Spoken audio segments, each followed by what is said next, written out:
Okay guys, I hope you can see that chart. I want to show you the chart, then we'll talk about it. This is for battery cable, this isn't for house wiring. Okay, 6 gauge American wire gauge battery cable. And we'll call it 2 feet, can flow 300 amps. If you bring it up to 12 feet, it flows 50 amps. So they were talking, or we were talking about the battery in the trunk. 4O gauge, so 4U gauge to flow 300 amps. You can't go more than 16 feet to show you the difference. So the piece of 4 gauge or the piece of 6 gauge I used was 19 inches, so it was approximately 1.5 feet.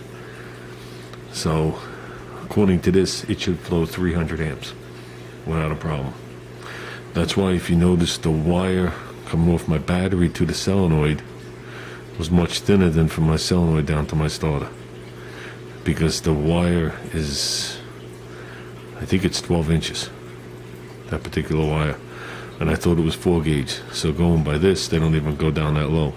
The smallest they'll go is 3 feet at 300 amps, and then the one going down was 40 inches, I think it was. Was it 40 inches?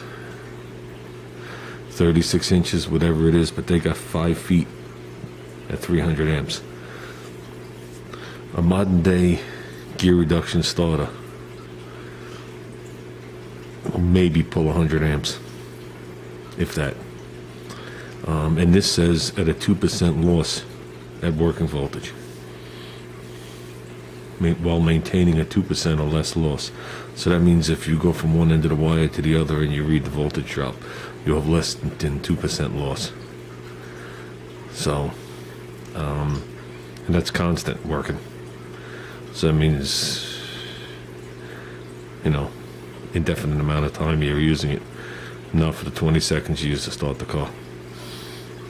So, for argument's sake, if you put the battery in the trunk, you're going to use, I wouldn't say 15 feet, but you can use 12 feet.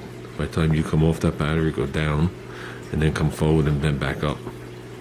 So if you do that, that 12 feet, just find 12 feet somewhere else. If I do 12 feet, it's 1 gauge, I'll only flow 150 amps. If I do it at 3.0, I can flow 300 amps. Okay guys, we're back out here to do some more wiring. I just turned on the compressors for the second time.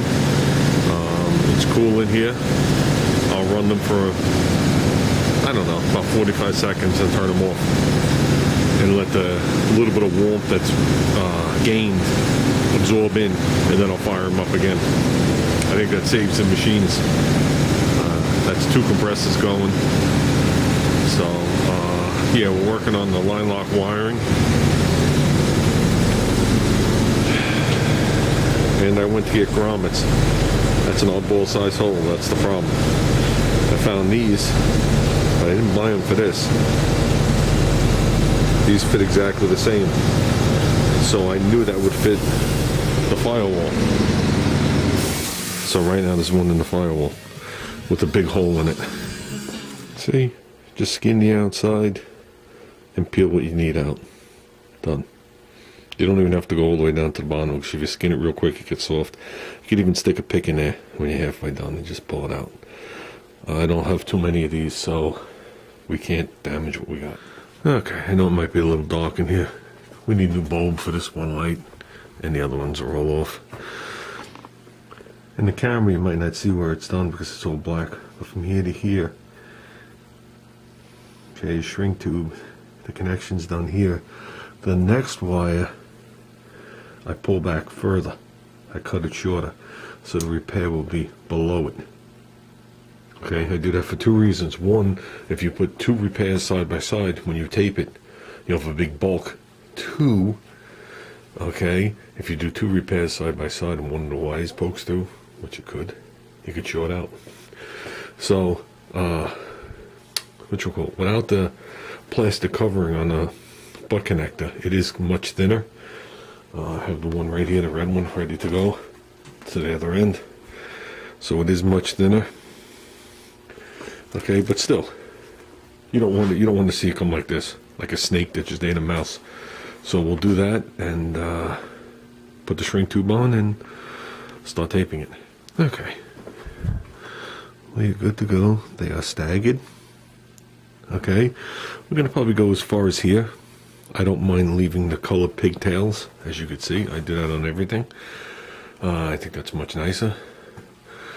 And then when you're actually done, you can actually clean those when you clean the engine compartment. So say you clean the engine compartment down, and some people put like a little arm roll or like a paper towel, and they just rub the hoses.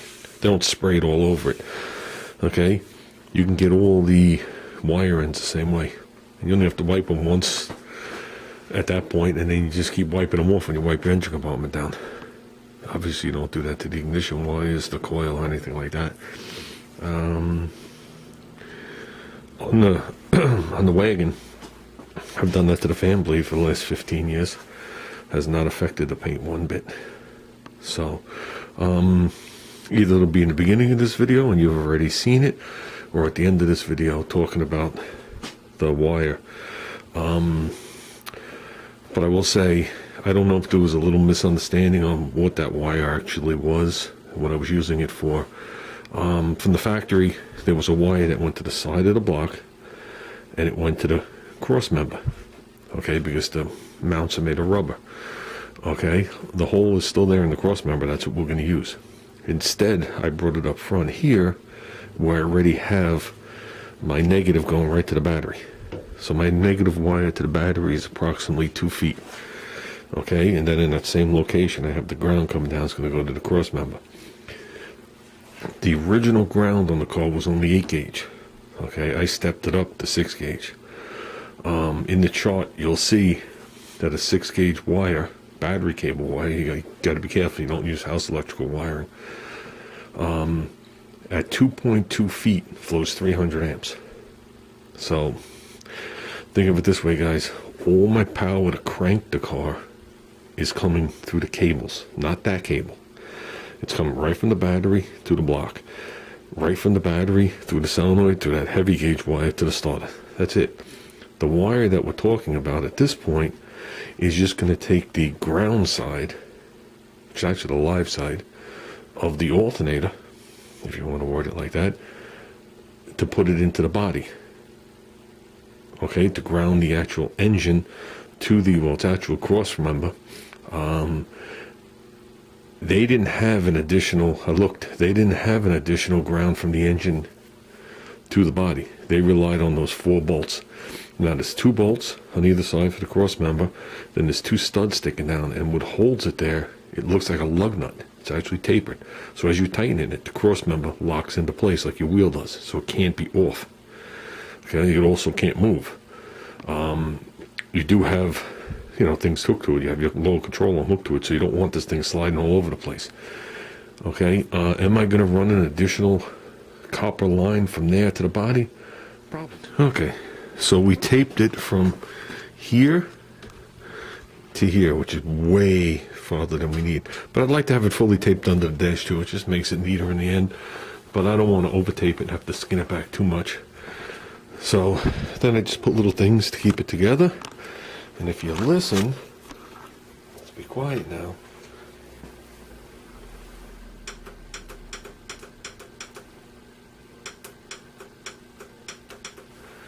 That's the line lock solenoid. Now the difference is this technically doesn't go to the same location. Okay? One of these is going to get grounded. One of them is going to continue on to the switch. Okay? That's on the shifter. And then that wire is going to continue down the positive. Okay? And we will put a fuse in it.